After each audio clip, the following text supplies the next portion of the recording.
पुढची महत्त्वाची बातमी पाहूया। न्यू इंडिया कॉर्पोरेटिव्ह बँकमध्ये घोटाळा झाला। याच प्रकरणासंदर्भातली महत्त्वाची घडामोड समोर येते आहे। न्यू इंडिया कॉर्पोरेटिव्ह बँक घोटाळा प्रकरणातली ही बातमी आहे। हितेश मेहता पोलिसांच्या ताब्यात आहे। हितेश मेहतावर 122 कोटींच्या हेराफेरीचा आरोप आहे। माजी मॅनेजर आहे न्यू इंडिया कॉर्पोरेटिव्ह बँकेचा हा हितेश मेहता, ज्याने 122 कोटींचा हा हेराफेरीचा इथे घोळ केलेला आहे। या संदर्भात अधिक माहिती जाणून घेऊयात। आमचे प्रतिनिधी सचिन गाड अधिक माहिती देत आहेत। सचिन, नेमकी काय अटक करण्यात आलेली आहे, काय कारवाई करण्यात आलेली आहे? हितेश मेहता यांची चौकशी चालू आहे। आता पूर्वी आर्थिक गुन्हे शाखेने हितेश मेहता यांच्या विरोधात गुन्हा दाखल केला होता।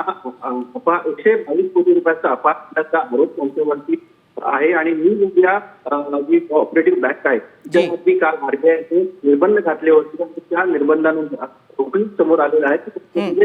समाधुरी आणि गोरेगाव येथील कार्यालय आहे तेथील बँकेतील तब्बल 122 कोटी रुपयांचा अपहार झाल्याचं समोर आलं होतं आणि त्यानंतर आर्थिक गुन्हे शाखेने हितेश जे बँकेचे माजी जनरल मॅनेजर होते त्यांच्यावरती आणि हेड ऑफ अकाउंट त्यांच्यावरती गुन्हा दाखल केला होता। त्यांना समन देखील बजावण्यात आले होते आणि त्या दृष्टीने हितेश मेहता हे त्या कार्यालयात दाखल झाले आहेत आणि सध्या चौकशी सुरू असल्याचं आपल्याला समजतं।